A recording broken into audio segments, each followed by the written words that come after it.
Hi! Welcome again everyone. I'm Louie Ubani, your 4th year CE discussant for today's topic. This is my presentation for the course subject CECOM 2. The topic that I will be talking about is the only basics of the topic that was given to me. I hope you all listen and learn something. The topic that was assigned for me is reversed curves, one of the topics studied under the surveying subject. Bear with me as I introduced to all of you the schemes and related informations of the reversed curves. The reversed curve definition. Let's know more about what a reversed curve is. According to an article made by Jerry Mahon, a reverse curve consists of two consecutive tangent curves with radius points on opposite sides of the center line. So remember before, a simple curve is just a part of arc lang ng isang circle. And a compound curve is just a combination of two or more simple curves, as you can see at the picture. While yung reverse curve naman is same lang sa compound curve, or yung next curve ng reversed curve is opposite nung sa una. So for example, we have these two lines. These two lines represents our tangent. We call it tangent 1 or T1. The red line naman represents the radius, and we call it R1. We know that our tangent is perpendicular to our radius, so we have our curve.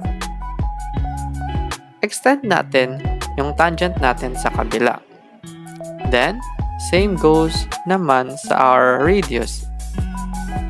We have our T2 or tangent 2 at R2 or radius 2. Dahil na-extend natin yung radius, di ba perpendicular din siya sa ating tangent? Put natin yung curve 2 natin, and we could come up with our reversed curves. Yung curve 1, pwede natin tawaging length of curve 1 or L1, and yung L2 naman as length of curve 2. So for a more technical definition, a reverse curve is composed of two or more simple curves turning in opposite direction. Their points of intersection lie on an opposite ends of a common tangent, and the PT or point of tangency of the first curve is coincident with the PC or point of curvature of the second. This point is called the PRC or point of reverse curvature.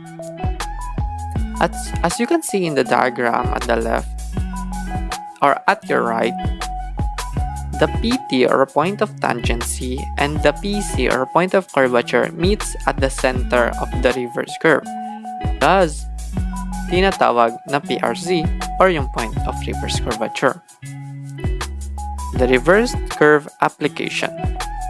After we know about the basic introduction ng reversed curve, let's know more about its application in our daily lives. Reverse curves are very useful in construction of water-type layouts, such as pipelines, flumes, and also levees. The surveyor may also use them on low-speed roads and railroads, pero cannot be used sa high-speed naman na roads and railroads since they cannot be properly super elevated at the PRC. Sometimes they are used in canals but with only extreme caution, since the canals are difficult to navigate and can contribute to an erosion. The reversed curve data and elements. Curves studied in surveying radar have a lot of data that we need to know, yet they are still simple enough naman to comprehend and easy to understand. The following shows the basic nomenclatures and elements of reverse curves. So first, we have our point of curvature, which is the point where the circular curve begins. Habang yung PT naman, or point of tangency, is the point where the curve ends. We also have our PRC, which is the point of reverse curvature. It is the curve lying on the opposite side of the common tangent. Also, we have our T1 as length of tangent at first curve, and T2 naman sa second curve. We also have V1 as vertex of the first curve and V2 as the second curve. We also have I1 or known as the central angle of the first curve and I2 naman for the central angle of the second curve. We also have LC1 or the length of first curve and LC2 for the second curve. We also have L1 and L2 for the length of the first and second chord. The summation of T1 and T2 is the length of common tangent measured from V1 to V2. The reversed curve, non-parallel, and parallel tangents. We will delve into some of the common ideas that constitutes our reversed curves. Reversed curve for non-parallel tangents. The following figure is an example of reversed curves of unequal radii connecting non-parallel tangents.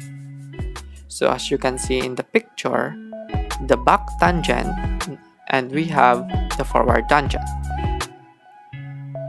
The reverse curve for non-parallel is one of the cases where the back tangent, as you can see in the upper left, and the forward tangent in the upper right has a point of intersection. So, imaginary, if we straighten our back tangent all throughout the right and yung forward tangent naman all throughout the upper right side, there is a point of intersection.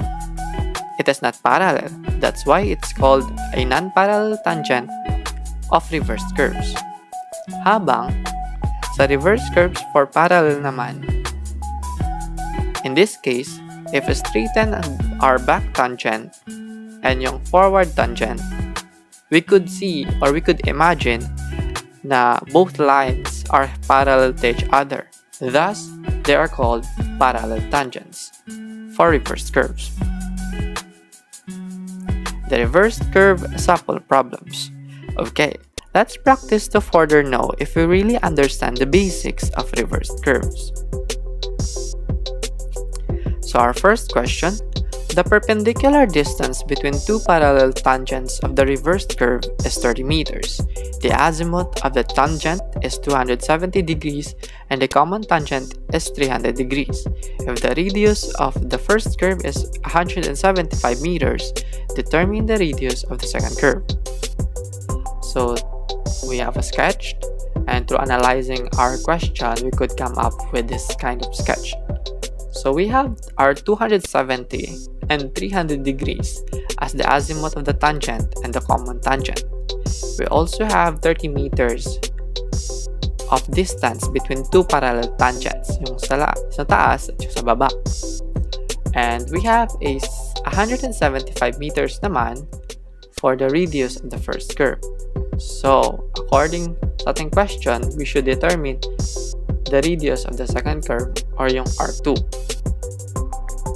So, let's just set that aside. Let's find muna Ri or yung central angles. Since our back tangent is 270 and we have 300 degrees as a common tangent, therefore, makukuha natin yung I, which is 300 degrees minus 270 degrees, and we would come up with 30 degrees. If we have I1 and I2, let's find our T1. According to the formula, T1 is equals to R1 tangent I1 divided by 2.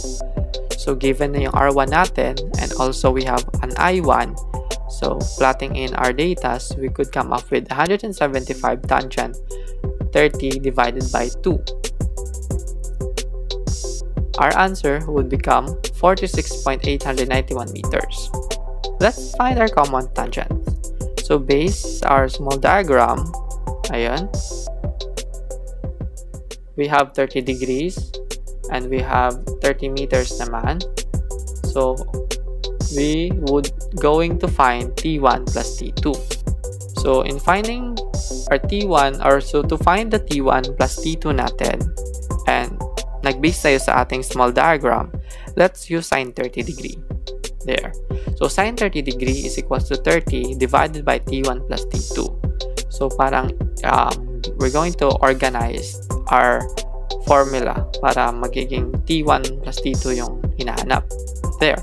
So T1 plus T2 is equals to 30 divided by sine 30. Our answer would become 60 meters. So dahil meron na rin tayong T1, plot natin yung data there. So T2 is equals to 60 minus 46.891. Our answer for T2 would become 13.109 meters. So dahil we have T2 na, meron din tayong I2 and I1 as 30 degrees,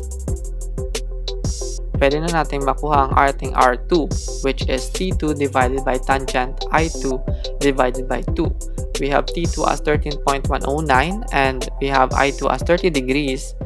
Our R2 or yung radius of the second curve natin would become 48.923 meters.